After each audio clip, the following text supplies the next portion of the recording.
Alrighty, so somebody had asked me if I feel like the quality of Nikke fell off, and they were talking about in terms of effort, like how hard they tried to do stuff and all that stuff.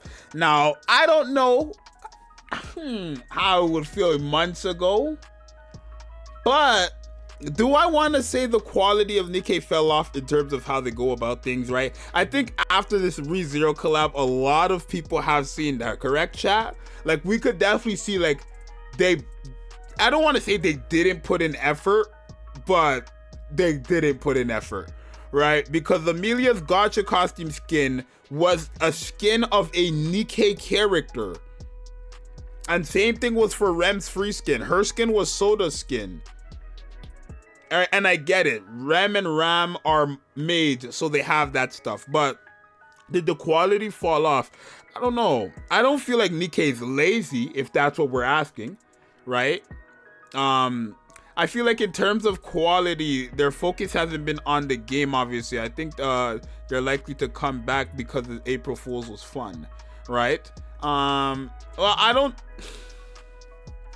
They're definitely still focusing on the game. I feel like we would have to wait for the half anniversary to like really get back that old Nikke. If you do feel like Nikke did change, I feel like we would have to wait for the half anniversary to get back that old Nikke, because that's when, well, technically not anymore, right? Because they said treasures are not going to happen this month, right? I don't know. I feel like I don't want to say I feel like they're not focusing on Nikke, but it does seem like it's just the updates of Nikke and stuff like that. What they do in Nikke is just a brand new character, and that's it, right? Even with this collab, it really didn't feel like a collab, right? It really didn't feel like a collab. It just felt like another day.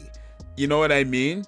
With Nier, I felt like a collab. Even with Chainsaw Man, and that's probably more because it was the first collab. These are things that made it feel like it was a collab. With Rem, Amelia, ReZero, and the whole, didn't really feel like you know, it was a collab, right? Because you could see it. The gacha costume skin again, somebody else's skin. Free skin, somebody else's skin. The story, someone said the story, it was very boring. And that's because we just had a main event. We literally just had a main event. April Fool's was peak though.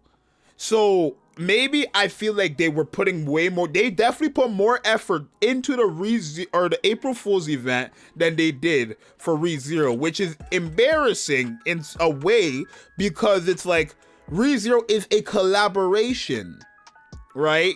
The April Fool's thing was a few days thing. That's not like that's a few days. So the fact that they put more effort into an April Fool's joke than they did for ReZero is a bit weird. I do like the April Fool's stuff regardless, right? And I'm glad they got ReZero out the way. But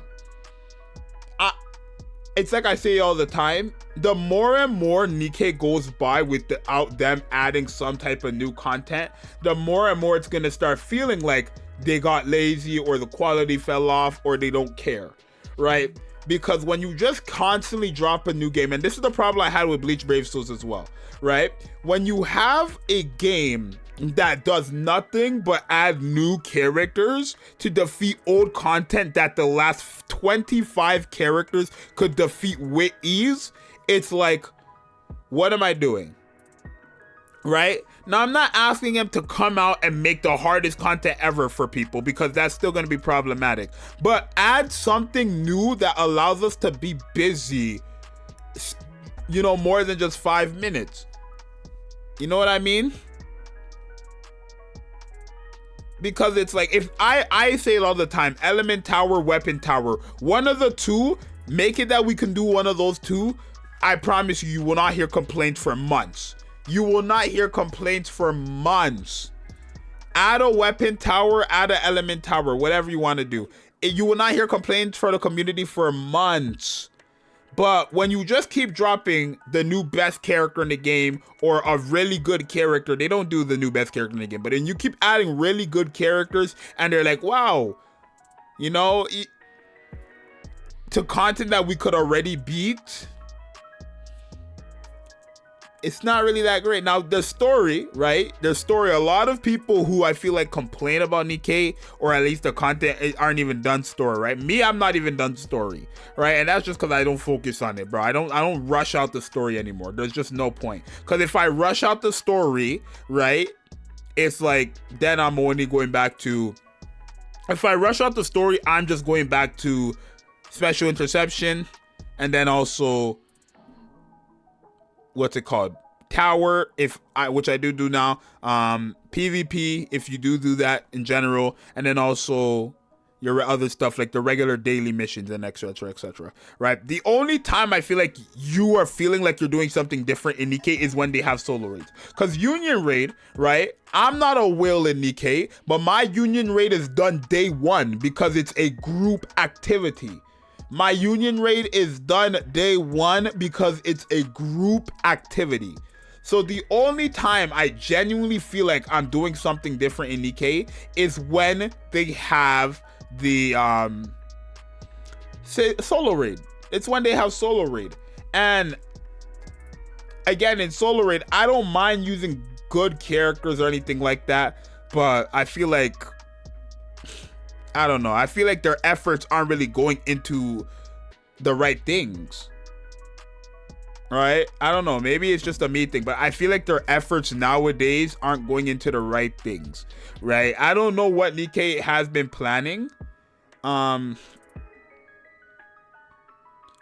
don't know what they are planning right now, so I don't want to like just jump and dunk on Nikke, but I feel like there's a lot of things they could do to keep us.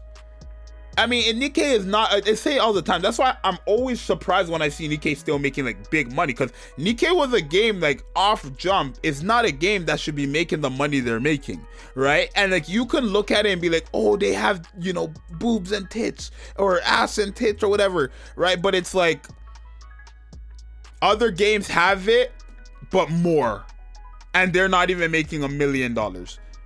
So it's not necessarily that Nikke is a bad game, because I don't think anybody thinks Nikke is a bad game. Maybe it's not your cup of tea, but I think there's so much things that Nikke can do, and they're only 1 year in. Like, you're only 1 year in, right? There's so much they can improve on and stuff like that.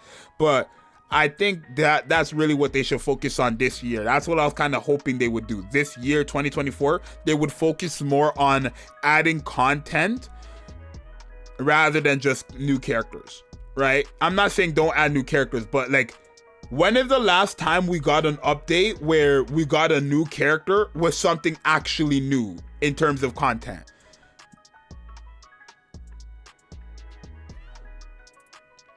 You know what I mean? Like, I don't know. When's the last time we got a new character? We got something new in terms of content. Whenever we got the overload, I guess. The overload. But then again, that's just simulation room. But you just get to choose the difficulty. And if the harder you sweat, the better the rewards, right? Which I still think that's a good addition to Nikke. I feel like that was a good addition to Nikke. But you know what I mean? I think 2024 is the year they should be focused. We should get like 2 brand new like set of contents before the 2nd year anniversary, or by the end of the year at least. 2 in-game permanent contents that are different. You know what I mean? Challenge Arena, more overclock types, right? Yeah, Challenge Arena is something that has yet to unlock, and we're 1.5 years in, right? That's something that came out 2nd month of the game, or at least was introduced, right? In terms of new content, right now, the only thing I can think of is, you know, it's really just the element tower and the weapon tower. I'm thinking they could do more co-op type stuff with actual difficulty, because the co-op we have right now is just pathetic, right? It's pathetic. I'm sorry. It's not real co-op. You're just there with people, and it's the easiest thing under the sun, right? And there's no point to sweat, because someone who sweats their ass off is getting what? Just 1,000 more like rewards than someone who's barely trying, like in terms of the co-op arena point shop, whatever. I don't even know the exact number ahead, but it's not that big of a difference where it's like, wow, you sweat more, you get more of a reward type shit, right? So I feel like these are things that Nikke should work on this year, or a lot more people will start to be like, Nikke fell off with their quality,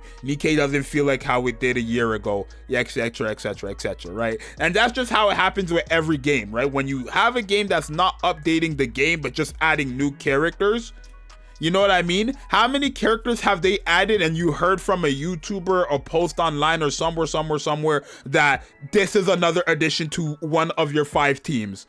Like, I've heard that 26 times within the last 5 weeks, bro. Obviously not, I'm just exaggerating, but you know what I mean? Like, your 5 teams are set. If anything, they're just adding newer characters to replace other characters on your 5 team, which is good, but it's like, a lot of people don't even do solo raid. Because again, they find it to be whale content, right? Because that is content where the more you spend, the better you are, right? It's just the reality of the situation. So I feel like these are the things that, these are minor reasons why Nikke, or people feel like Nikke fell off in quality, but that's just my opinion. You guys definitely let me know down below in the comment section, and obviously for the people who are here on the stream, you guys shared your opinions throughout the video, so you guys feel free to go back and read their comments right here. But yeah, it's your boy Zxous. I'm gonna see you guys in the next one. I'm out. Peace.